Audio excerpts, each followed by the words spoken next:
tengok di taman. Ada skrip kawan. Saya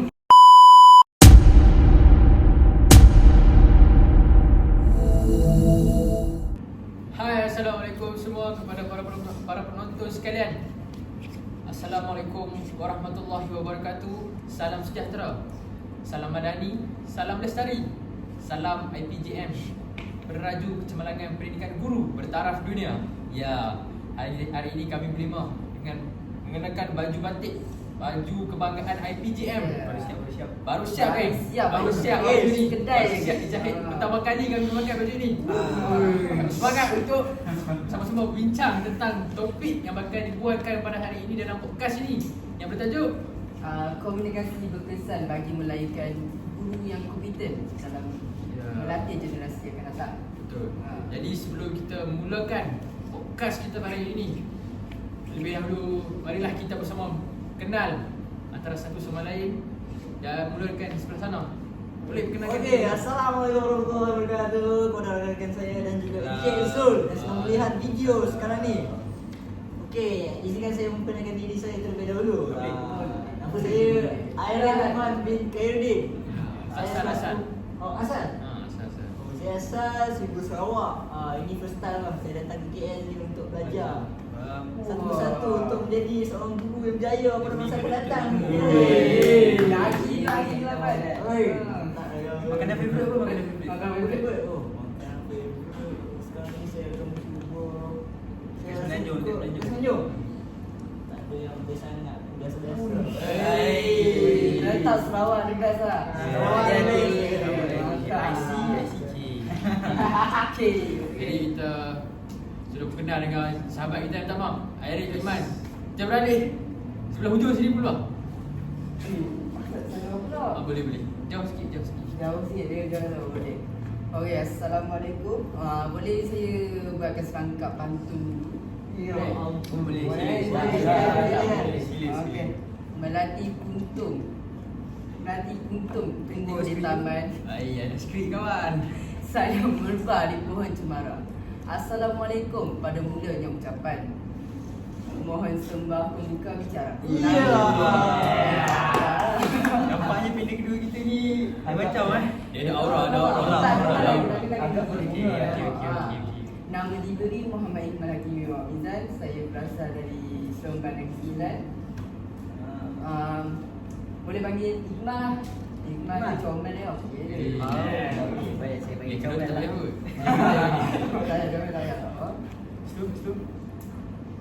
Saya dah mulakan apa kata kita dengan saudara berkacamata yang kacak lagi kan. Kacamata ada dua. Yang di sebelah sana. Okey. Okey, baik. Assalamualaikum warahmatullahi wabarakatuh.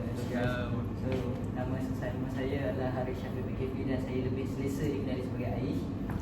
Jadi saya Panggilan. Nama manja. nama manja saya adalah Aish. Nama manja saya adalah Aish. Jadi saya berasal daripada Bandar Tasik Puteri. Rawang, Selangor. Dekat je. Orang kampung kami. Kan?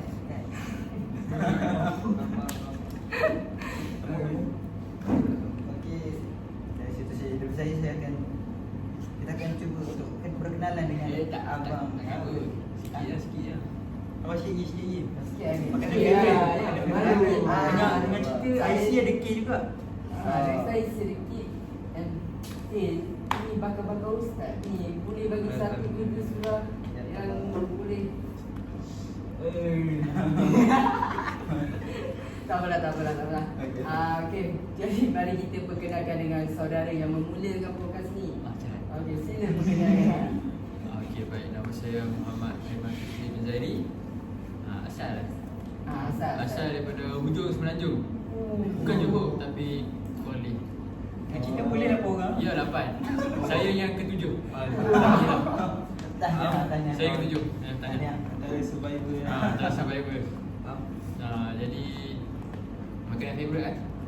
Itu kan nak bagi benda lain pun. Tak ada. Tempat favourite lah. Tempat favourite kat Semenanjung, kat KL lah, kat KL. Boleh. Kat KL saya suka pergi Ni kira datang. Pasar Seni. Pasal sini. Pasal seni. Seni Pasal seni buat apa? Suka cuci mata. Oh, cuci mata. Cuci mata. Dan tidak lain tidak bukan datang daripada Kuala Litis. Sila perkenalkan diri. Nak bagi tahu kita tahu lah. Ya, saya hebat. stop awak. Saya mengikuti perkembangan awak.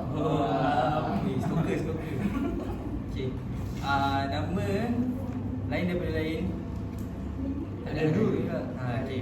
Nama saya Muhammad Nur Ismail Suhaimi. Asal dari Kuala Lumpur, Pahang. Asal tu sebenarnya lahir je kat sana, tapi kalau ikutkan parent dulu Kelantan sebenarnya. Jauh sikit. Jauh sikit. Dekat. Oh, dekat. Masa boleh kawan besar kan? Lepas tu orang asyik bagi makanan favourite, saya nak bagi I favourite lah. I favourite saya kalau kat Kelantan dia panggil Singopeng. Tahu? Kalau kat sebenarnya, kalau kat belah-belah KL ni orang panggil limau ais lah. Singopeng. Itu saja saya. Okey, kita sudah penonton-penonton semua sudah berkenalan dengan bakat-bakat cikgu yang akan mendidik anak-anak kalian suatu hari nanti. Jadi, apa kata kita mulakan kita punya topik, iaitu saya ulang balik lah topik apa yang saya sebut tadi. Jadi topik yang kita bakal untuk membincangkan adalah komunikasi berkesan bagi melahirkan guru yang kompeten. Jadi saya nak tanya saudara Aileen, apakah pendapat awak tentang komunikasi yang berkesan bagi melahirkan guru yang kompeten? Pendapat Kita saya. silakan. Okey.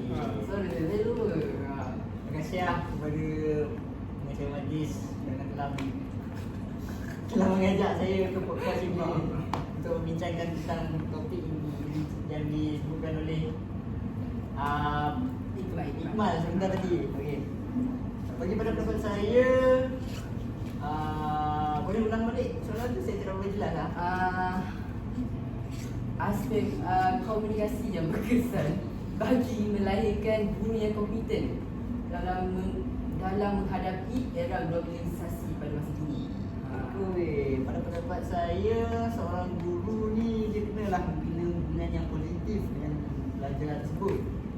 Kenapa ramai orang perkara ni sangat penting bagi seorang guru untuk membina hubungan positif dengan anak murid-muridnya. Siapa tahu tak? Sebab Mestilah. barulah dia ceria Orang belajar kata, ceria. apa yang awak beli, itu yang awak akan dapat balik. What you give, Bayu gitu. Betul lah. Kita kurang macam itu lah. Macam betul lah. Kalau kita cakap baik dengan anak pelajar kita kan, kalau masa akan datang kan, nanti dia orang akan berasa lembut hati lah dengan cikgu. Nanti mudah lah ilmu untuk mereka masuk. Berkat. Senang masuk. Dia kurang macam tu. Lepas tu nanti pelajar tu akan mudah lah untuk bertanya soalan dengan guru-guru. Oh, dia lebih selesa kan? Habis selesa. Kalau murid tak selesa dengan cikgu, macam mana lah? Macam rasa objektif nak belajar tu kan? Betul lah. Betul lah. Saya itu bukan saja hubungan positif dengan anak murid ni dapat memberi motivasi lah kepada pelajar tu untuk sentiasa belajar. Macam contoh, okey, kalau pelajar ni malas, kalau kita selalu push dia, selalu bantu dia, selalu membantu dia, nanti dia akan jadi rasa macam semangat lah. Nanti macam contoh lah, cikgu ni pernah suka membantu aku, nanti aku akan belajar baik, aku akan belajar menjadi seorang pelajar yang akan berguna pada masa akan datang. Jadi macam pengalaman dia macam mana? Asalkan kisah sebenar. Asalkan kisah sebenar. Kisah benar lah. Itu lah saya menjadikan suka menjadi seorang guru pada masa akan datang. Kerana saya suka membantu orang yang kesusahan lah. Murah ni, siapa yang menjadikan penantu ni? Okey, itu sajalah pendapat saya pasal soalan yang diberi oleh Iqmal tadi. Sungguh orang kata sungguh padat dan bernas. Terima kasih. Jadi apa kita dengar pendapat sahabat kita, iaitu saudara Aiman. Waiz lah. Waiz. Waiz Gila kan? Awak lah, awak nampak macam Tak sabar. tak sabar-sabar. Tak Macam sabar. banyak Nak sangat keluar. sial nak dikeluar kan. Betul. Jadi Nak meletus kita tu. silakan saudara Faiz untuk mengemukakan pendapat anda. Boleh. Tapi sebelum tu saya rasa betul apa yang kawan kita cakap ni daripada Airil. Kalau cikgu ni kurang interaksi ataupun interaksi dia dengan murid tu cakap tak ngam, Tak positif. tak positif. Ni pun berdasarkan kisah benar. Waktu saya sekolah menengah dulu ada satu cikgu ni yang masuk kelas je nak marah. Masuk kelas je nak marah. Tak ada habis tak pun nak marah. Yang murid-murid dalam kelas ni pun Allahu Akbar. Luar ada Ya, tu pun. Okey. Bukan sekali, berkali-kali. Jadi bila benda tu jadi negatif, dua-dua tak dapat satu objektif yang sama, faham tak? Murid tak dapat ilmu, guru pun tak pasti murid dia tu faham ke tak, kan? Dia jadi susah nak ada chemistry antara belajar dulu. Susah nak mencapai objektif pembelajaran lah, macam cakap. Okay. Lepas tu bila untuk menjadi seorang guru komputer ni, interaksi komunikasi ni penting. Dengan cara sekarang kan kita ada pembelajaran abad ke-21 kan. Kita tahu pembelajaran abad ke-21 ni memerlukan murid-murid ni interaksi dalam kumpulan. Buat aktiviti dalam kumpulan. Tapi tak terkecuali dengan cikgu. Apa peranan cikgu ni pula? Cikgu ni pula waktu dia orang berinteraksi dalam kumpulan ni, cikgu ni kena tolonglah dia orang. Kalau contoh dalam banyak-banyak grup, ada satu grup ni senyap je. Ni berdasarkan kisah benar kan? Semua kisah benar. Tak cikgu je, tak cikgu. Dalam main fikir mungkin ada juga. Curhat. Sikit lah. Bila satu grup ni tak gerak, memang daripada awal sampai tak gerak. Yang lain grup lain orang dah siap buat pembentangan, dah siap, dah tahu lah nak buat apa lepas ni. Yang grup ni semua diam, tak ada interaksi. Jadi bila ada cikgu ni kena wujudkan interaksi yang baik. Pergi kat dia orang, tanya ataupun cakap, galakkan dia orang untuk bercakap bersama dia orang. Lagi-lagi pula bila dia orang dalam satu kelas yang baru kan, tak kenal lah apa semua. Jadi baru Kita lah mula-mula dulu freshy, waktu daftar tak ada terus kenal macam ni kan. Sebab sekarang ada sesi ice breaking. Betul. Orientasi. Jadi itulah guru ni bila kena pandai orang cakap, membiasakan diri dengan perkara-perkara yang di luar jakaan. Macam tadilah. Jadi saya rasa komunikasi itu penting lah bila dalam kelas bersama dengan murid. Betul lah. Sebab aku semarah. Saya tu pun ada juga pengalaman macam ni. Kisah benar kan? Kisah benar lah. Tapi macam kita semua Rasa semua benar. Saya semua benar. Semua ada pengalaman masing-masing. Terutama dalam ni, subjek sejarah. Masa masih panjang, boleh share. Kongsi. Sejarah matematik. Sejarah dengan matematik. Dalam tu matematik saya macam ni yang saya selalu kacau-kacau cikgu. Orang kata Nakal lah. macam nakal kita nakal yang nak belajar. Nakal tu Jadi supaya kalau- dapat dengan cikgu, lepas tu kita senang sikit nak belajar. Kita bukan ni. Niat kita kan nak belajar, tapi kita dalam kelas tu suasana yang positif. Jadi tak adalah kita fokus je. Ustaz dalam macam kelas sejarah, asyik dengan fakta. Ustaz juga. Betul. Belajar sejarah kan. Cakap dalam pelajaran tu kena ada selingan lawak-lawak juga kan. Barulah pelajaran tu orang cakap efektif. Lepas tu apa ni, nak jadi guru yang kompeten ni kena dia punya komunikasi perlu berkesan dan dapat dijelaskan dengan Cara yang terbaik lah. yang baik. Yes. Betul. Ya, betul. Jadi saya rasa macam saya je tanya orang, saya rasa boleh kot saya nak Sila. saya nak mungkin pendapat Ada saya. halangan. Tuan punya podcast tu. Lama dah tunggu. Boleh je kalau awak nak sediakan. Tak apa. Tak apa awal. Mula kan? Okay, dalam untuk apa ni, komunikasi guru ni dalam komunikasi yang berkesan dalam menaikkan guru yang kompeten, semestinya guru tu perlu menyampaikan suatu maklumat dengan lebih jelas dan teratur. Macam kita sedia maklum, kalau guru tu menggunakan komunikasi yang orang kata ambil sambil lewa, just apa ni, hanya untuk datang sekolah just untuk mengajar. Bukan macam kita tahu dalam tu apa, untuk Memang untuk mengajar kan. yelah memang lah. Bukan hanya Kalau mengajar. untuk zaman sekarang ni kan kita tahulah budak-budak sekarang macam mana ni. Jadi kita perlu bina satu hubungan yang positif bagi melahirkan pembelajaran yang seronok dan efektif.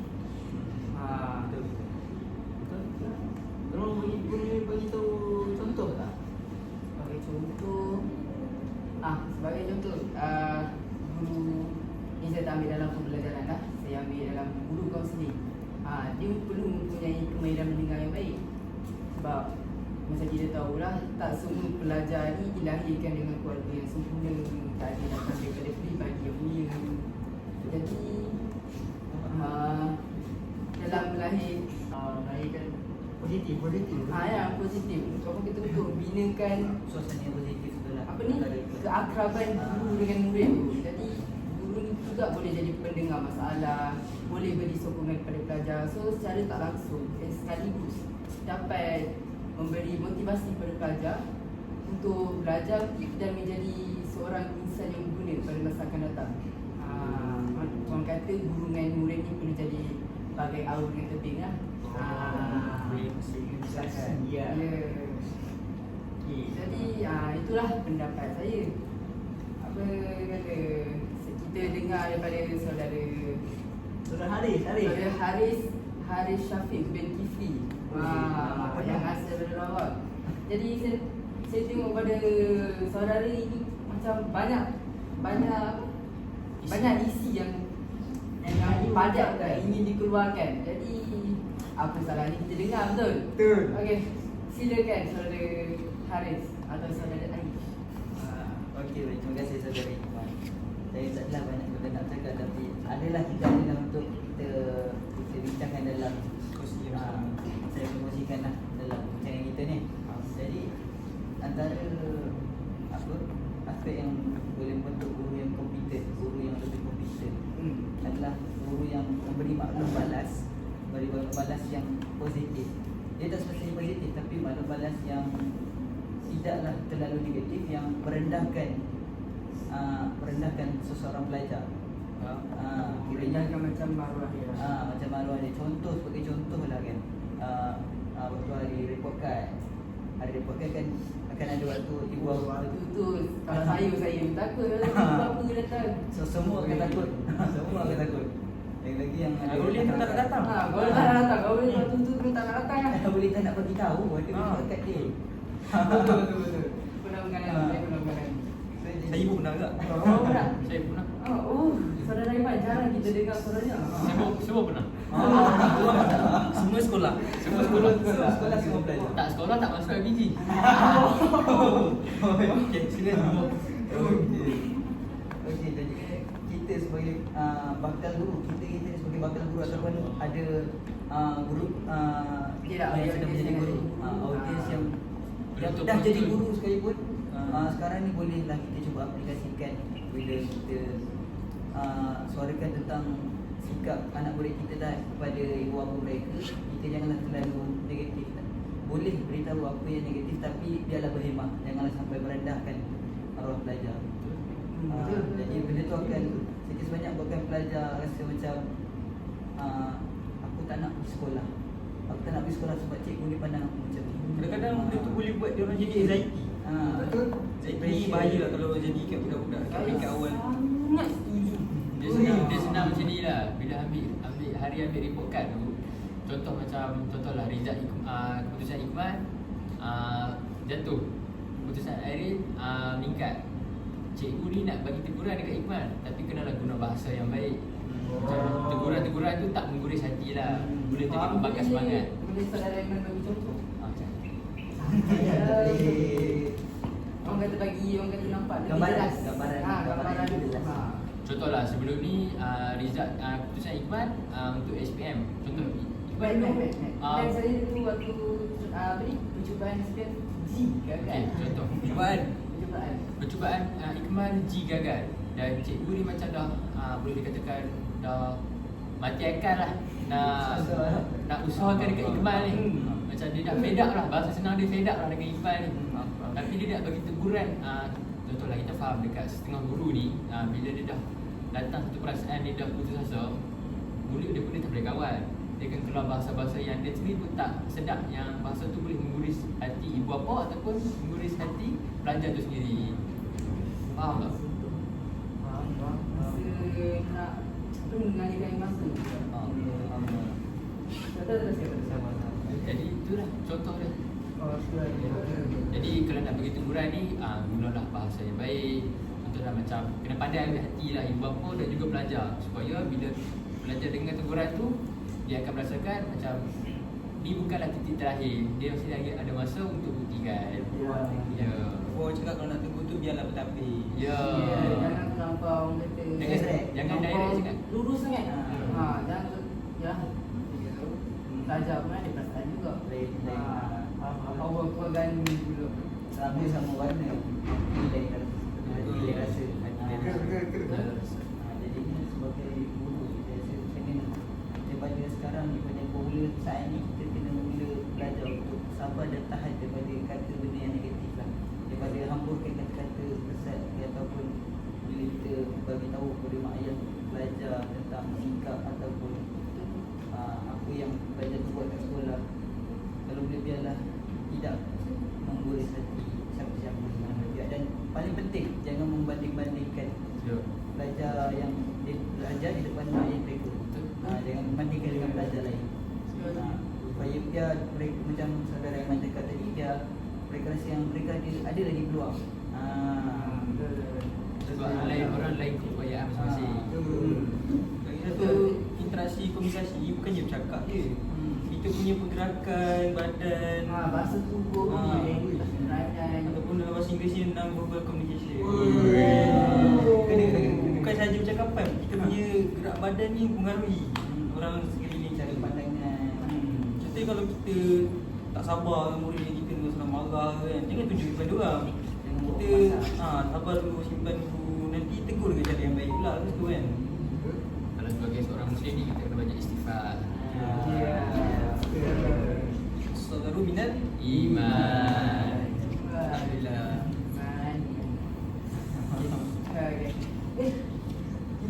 Aiman belum mengeluarkan. Oh iya, saya pun lupa saudara Dah Aiman. semua dah bercakap, kita dah lupa dia nak bagi. Dia kurang nak bercakap.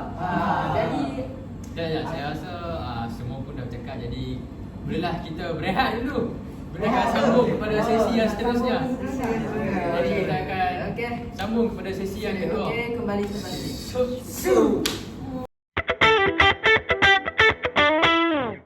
Jadi kita sambung semula. Topik perbincangan kita pada hari ini berkaitan dengan tajuk ataupun idea saya yang telah saya sampaikan sebentar tadi, iaitu kita sambung dengan situasi sebentar tadi ya. Situasi di dalam, contoh kita ambil di dalam mesyuarat antara guru-guru. Mesyuarat agung. Contohnya paling senang sekali mesyuarat PIBG lah.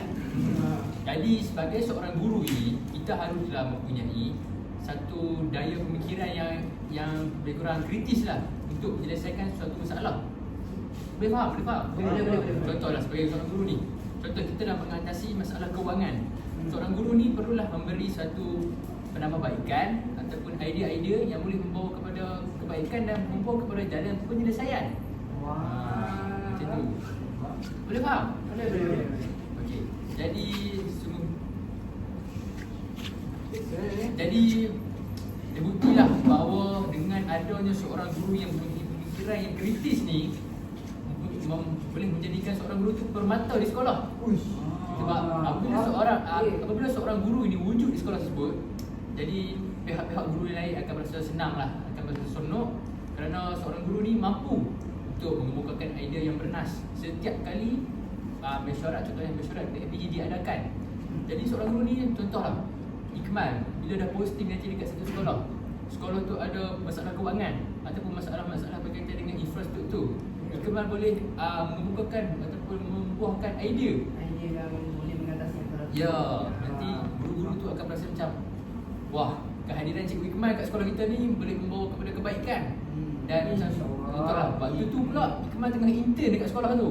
Nanti saya rasa automatik lah Iqmal akan diserap masuk sebagai guru tetap kat sekolah tu. Penerimaan orang tu. Penerimaan orang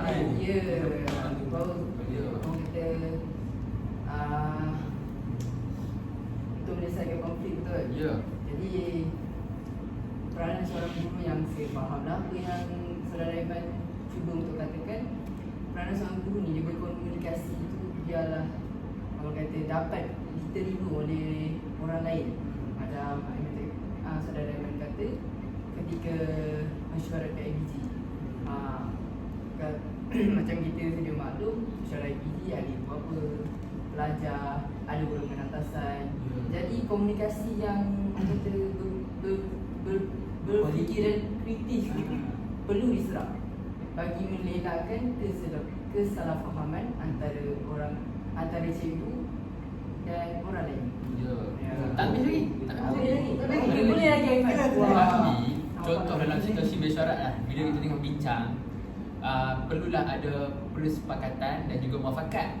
Sebab apa? Muafakat membawa Berkat. Muafakat membawa berkat. Sebagai seorang guru, kita perlulah mengaplikasikan pepatah Melayu ini. Sebab apabila contohlah kita berbincang, ada pula pihak satu lagi tak bersetuju, dah boleh jadi macam seorang pihak ni kata kat pihak sini kata kat pihak sini, masalah tak selesai. Benda tu biasanya berlarutan. Ya, berlarutan dan Larutan juga tu yang kita nak elakkan. dan ini adalah realiti ya penonton-penonton sekalian. Sedang berlaku masih lagi berlaku di dalam sekolah-sekolah. Malaysia. Kita tak ada, kita tak sebut sekolah mana, tapi masih juga berlaku Ya, isu ini. betul. Jadi Orang kata ada guru-guru yang berpuak-puak, Ya, ada yang buat yang sambil yang bahan-bahan. mengira sebagai guru senior dan guru junior, guru baru. Kalau inilah yang betul perlu elakkan lah. Elakkan. Kerana sebagai guru kita pun ada sifat terbuka, Ya. tanpa mengira kaum, umur dan agama. Sebab bila bagi pendapat ni, tak ada pihak yang betul yang salah. Kita bagi pendapat dan orang kena Sifat terbuka. dia bersifat terbuka. Sebab kau ada pendapat ni tak ada betul, tak ada salah. Jadi kita hormatlah apa ni pendapat yang dinyatakan orang tersebut. Ya. Bukan tu saja, itu dapat juga dapat jaga keharmonian kat Ya. sekolah tu lah. Ya. Supaya tak berlaku apa masalah. Bukan dia sekolah tu dapat nama buruk sekolah tu. Cikgu tu juga akan apa tu? Rosaklah nama cikgu tu kan. Betul, kepribadian mulia seorang guru yang Betul. dimartabatkan dalam Islam tu akan dicemar. Betul. Kita ni cikgu, tak elok lah kena bergaduh antara sesama cikgu. Kita kan macam orang panggil role model kepada anak-anak murid. Betul. Ini boleh cerita cikgu nak. Pedoman. Dia contoh lah, contoh teladan yang baik. Jadi kita beralih kembali kepada situasi dalam bilik darjah. Wow. Contoh dalam satu kelas ni, cikgu ni jalan nak masuk dalam bilik kelas, nampak pula anak murid tengah bergaduh. Bergaduh pasal, contohlah bergaduh pasal jaga bertugas. Ada murid yang selalu bergaduh pasal hal kecil je. Apa ni, pelajar sekolah rendah. Jadi gitu lah. Si Ali, Budak tu kan. Ali kata dekat Ahmad tak tugas. Lepas tu Ahmad pun marah kat Ali. Padahal dia pun kawan. Tapi disebabkan isu kecil ni boleh bergaduh. Jadi sebagai seorang guru, kenalah bagi nasihat. Macam pergi dekat dua-dua murid ni cakap janganlah gaduh, boleh selesai baik-baik. Ataupun guru ni cari jalan penyelesaian. Sebab kita kan sebagai seorang guru ni kita lebih matang. Dan anak-anak murid ni setengahnya pemikiran dia pun belum matang. Masih lagi budak-budak kan. Kita nak mengajar budak sudah rendah atas Ya. semua mata. Ya. Tak semua boleh fikir dengan cara yang berbeza. Ya. Lagi pula budak prasekolah. Lagi Lagi kita kena cari, orang cakap the best way, cara terbaik. cara terbaik Selesaikan. Budak sekolah ni kita kena layan apa macam anak sendiri. Walaupun bukan anak kandung kita sendiri, tapi dekat sekolah ni guru ni merangkap ibu bapa kedua lah sebagai kepada anak-anak murid di sekolah. Kita kena bendung, kena nasihat, kena jaga, tatap bagi minit penuh. Supaya bila mereka dah tamat pengajian mereka ataupun tamat sesi persekolahan, mereka masuk ke sekolah rendah ataupun sekolah menengah, mereka menjadi macam membawa contoh dan imej lah. Peribadian Ya, yang baik lah. contohlah Airil waktu prasekolah dia prasekolah bintang, masuk pula ke sekolah sekolah rendah. Lepas tu sikap dia macam elok lah, cikgu-cikgu puji. Nanti macam dia cakap, sekolah prasekolah mana yang Airil masuk, baguslah didikan guru-guru prasekolah dia. Ya. Betul. Jadi saya setuju sebab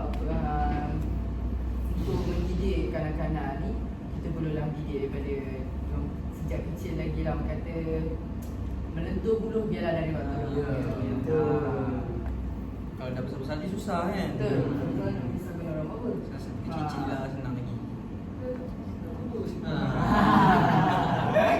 Kan dia lah senang. Ingat saja. Okey, Saya rasa kalau ada siapa nak menambahkan lagi kita punya hujah ke apa, boleh kemukakan.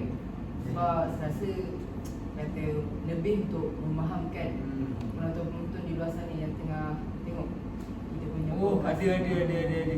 Macam poin yang saya cakap tadi, bila dalam kelas ni, interaksi dalam kumpulan tu, cikgu ni kena cari ataupun kena buat aktiviti yang paling terbaik lah, supaya diorang ni dapat kumpul bersama-sama kan.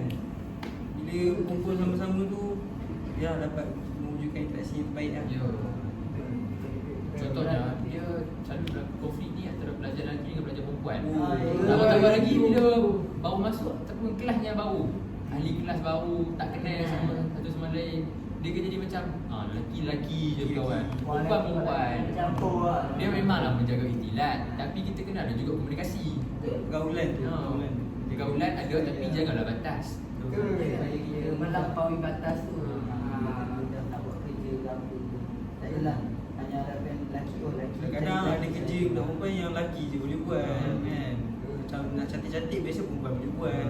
Nak berat-berat sikit lelaki boleh buat. Kita dia bersama dua tu. Jadi Seimbang lah. apa Seimbang. yang berdasarkan apa yang saudara Irfan kata, yang katakan tadi, apa yang saya bolehi, peranan guru tu untuk merapatkan macam lelaki dan perempuan tu perlu buat aktiviti yang menggabungkan kedua-dua jantina dalam suatu tugasan. Jadi perkara tu boleh dapat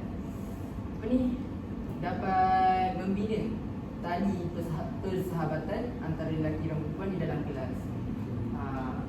Jadi orang kata dapat mengeratkan silaturahim lah antara pelajar di dalam kelas tu. Jadi saya rasa Kita boleh pergi pada rumusan lah. ya rumusan. Dan tapi sebelum kita masuk kepada bahagian rumusan, kalau ada para penonton yang nak bagi pendapat ataupun apa-apa pendapat ataupun yang nak kemukakan, nak kongsi daripada kami, bolehlah berikan di ruangan komen di bawah. Kita bersifat terbuka untuk dengar pendapat anda. Dan jika kami boleh jawab, kami jawab dengan cara yang paling terbaik. InsyaAllah. Okey, kita boleh Jadi kita mulakan. Rumusan. Okey, rumusan. Saya silakan Saudara Iqbal. Saudara Iqbal ni daripada tadi tak boleh ni. Start dulu. Boleh mula dulu. Rumusan. Sebagai rumusan, apa yang saya dapat kesimpulankan dalam kita punya menyimpulkan apa yang menyimpulkan apa yang telah kita bincangkan tadi. Sebentar tadi, seorang guru tu memegang peranan yang penting dalam aspek komunikasi. Kerana pertuturan dan percakapan seorang guru melambangkan jati diri seorang guru tersebut. Jadi maka sebagai seorang guru yang dipandang mulia oleh masyarakat, kita haruslah menggunakan komunikasi yang berkesan, jelas, perkataan yang baik, serta mampu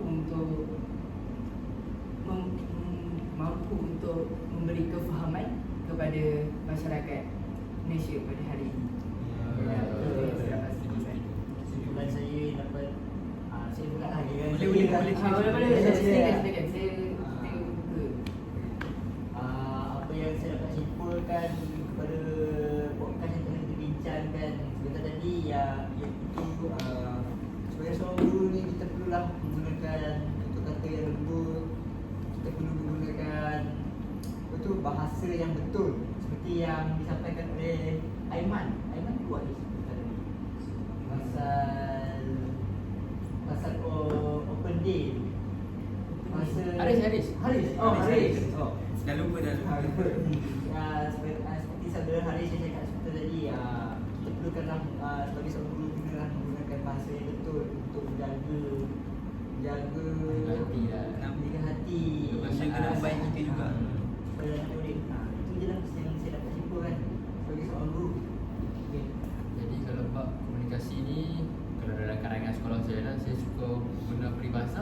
bulat air kerana berbentuk, bulat kata kerana muafakat. Ya. Ya. Sebab kalau seorang guru ni, kalau dia mampu mengeluarkan kata-kata yang baik, mampu menyelesaikan suatu masalah dan mampu mewujudkan suasana yang seronok lah, suasana yang harmoni, pastilah murid-murid ni akan merasa seronok. Jadi tambah-tambah lagi bila cikgu tu dah nak bersara, mestilah murid-murid ni akan merasa sedih lah sebab hilangnya seorang guru yang sangat disayangi ni. Ya. Dalam dekat sekolah taklah saya kata memilih kasih, tapi ada seorang cikgu yang dialah salah satu sebab saya menjadi seorang cikgu. Dia kalau cikgu ni dia kalau dia rapat dengan budak-budak dengan anak murid akan rasa seronok. Dia akan anggap macam kalau cikgu lelaki dia akan cakap anggap macam bapa sendiri. Kalau macam cikgu wanita dia akan cakap macam ibu sendiri. Macam saya cakap macam cikgu, saya panggil cikgu tu ibu. Menunjukkan kita ni hormat dia lah. Dan Kita hargai lah. Orang kata Dia ada sifat kasih sayang lah. yes. Okay, saudara Aris ada apa-apa nak dirumuskan? Jadi kalau daripada saya sendiri berkenaan dengan kesimpulan untuk guru yang kompeten melalui komunikasi yang berkesan ni adalah di mana seorang guru seharusnya kepada kesedaran dalam berkata-kata dan dalam berkata dia sebenarnya poin utamanya adalah kata-kata. Semua ni bila kita simpulkan adalah kata-kata. Kita tahulah batas dia dalam kata-kata. Sebab tadi kita pun komunikasi. Betul. Jadinya walaupun kita seorang cikgu, walaupun kita yang kerja yang mulia, Betul. tapi itu bukanlah kuasa untuk kita menindas orang lain atau merendahkan orang lain. Melampaui batas. Jangan melampaui batas. Sebenarnya Allah tak suka orang yang melampaui batas. Dia jadi cikgu ni dia tanggungjawab tinggi, tanggungjawab besar. Jadi daripada perspektif saya pula, saya rasa saya suka dengar satu rangkap lagu ni. Dia lagu, tapi dalam masa yang sama juga dia sebenarnya peribahasa. Apa? Dia bunyi macam ni. Bagai bulan di pagar bintang. Rupanya Jadi Jangan apa? lupa Apa telah ni? menunjuk. Okey, maaf atas gangguan teknikal. Okey, Tadi nak nyanyi ada pula. Rasa nyanyi ya. Saudara Wais sedang mengeluarkan bakat terpendamnya. Jadi apa kaitan bulan dengan bintang ni? Kalau dalam bahasa tu sebenarnya bulan tu sebagai contoh dan di sekelilingnya tu bintang-bintang yang menjadi pengikut dia. Jadi bila kita sebagai guru menjadi guru yang kompeten, kita menjadi contoh tauladan yang baik dengan bintang-bintang kita ataupun murid-murid kita. Ada juga saya pernah dengar orang cakap murid melambangkan gurunya. Jadi bagaimana sifat ataupun pelakon murid itu melambangkan contohnya lah. Itu guru, apa yang guru tu buat dekat dia. Jadi dia akan terus melakukan perkara yang sama. Jika baik, baiklah jadi. Jika tak baik, buruklah jadinya. Bagaimana acuan begitulah punya. Dia didikan guru ni bukan sampai kita habis sekolah, tapi boleh kata sampai mati lah. Sampai mati lah. Cikgu ni sebab Apa contoh yang lah. saya faham Contoh lah Tun Mahathir. Tak ada cikgu, tak ada Tun Mahathir. Tak ada macam mana Tun Mahathir sekarang ni. Semua ni bermula daripada didikan seorang guru. Adanya guru sebagai contoh yang terbaik. pada apa yang ikut saya melihat pada zaman daripada dulu lagi. Apa orang kata manusia harimau mati meninggalkan benda, manusia mati meninggalkan nama. Dan dua gelaran yang sampai mati orang akan panggil, iaitu gelaran imam dengan cikgu. Macam kita, cikgu tu besar pun kita panggil still panggil dia cikgu. Sebab apa? Sebab dia dah berjasa dengan kita. Dia walaupun tak belajar, kita panggil dia juga cikgu kan. Panggil juga cikgu. Jadi peranan guru ni bukan perkataan cikgu ni orang kata perkataan yang besar lah dalam dunia pendidikan ni. Sangat dihormati. Jadi saya rasa itu saja daripada kami semua. Untuk para penonton, semoga podcast ni bermanfaat lah. Ya, betul. Dan minta maaf kalau ada salah tutur kata yang Dapat memberi saja. Ya. Salah kata, semuanya yang baik itu datang daripada Allah dan yang buruk itu datang daripada kami semua. datang daripada dia. Daripada kami semua. Jadi sebelum kami mengakhiri podcast kami ingin mengucapkan jutaan terima kasih kepada pensyarah kami, Iaitu Encik Encik Zulfadli. Ya. Alhamdulillah atas bimbingan dan nasihat-nasihat yang diberikan oleh Encik Zul, dapat kami selesaikan tugas podcast ini untuk pentadbiran utusan kami. Walaupun penuh dengan cabaran, Ya. alhamdulillah kami dapat jayakan dengan jaya. Ya. Dan kami harap Cik Zul bila tengok podcast kami ni akan berasa seronok dan Seronok, tangan dan- tu akan berasa nak bagi berkah tinggi Ah, lah. ya. Bagaimana aku penuh lah. Okey. Jadi InsyaAllah kita akan bertemu lagi di masa akan datang. Kalau ada lagi podcast kami ni ataupun ada episod kedua. saya benar tu insya-Allah akan kami lakukan. Ya, untuk ini baru permulaan kami ni. Ha. InsyaAllah Ya. kalau ada lagi tugasan-tugasan berkaitan dengan podcast, kami ada berpeluang lah untuk tengok muka-muka kami ni. Ya, Dalam podcast insya-Allah ni. untuk kami dan video ini je. Jadi saya nak akhiri video podcast saya dengan serangkap pantun. Ui. Kalau ada sumur di ladang, boleh saya menumpang mandi. Kalau ada umur yang panjang, boleh Boleh kita kita berjumpa lagi. Saya Saya Muhammad Ahmad Fikri. Saya Muhammad Iqbal Hakimi. Saya Arif Mandi Kirudin. Saya Muhammad Waiz. Saya Haris Syafiq bin Kiflin. Jumpa lagi. Jumpa lagi.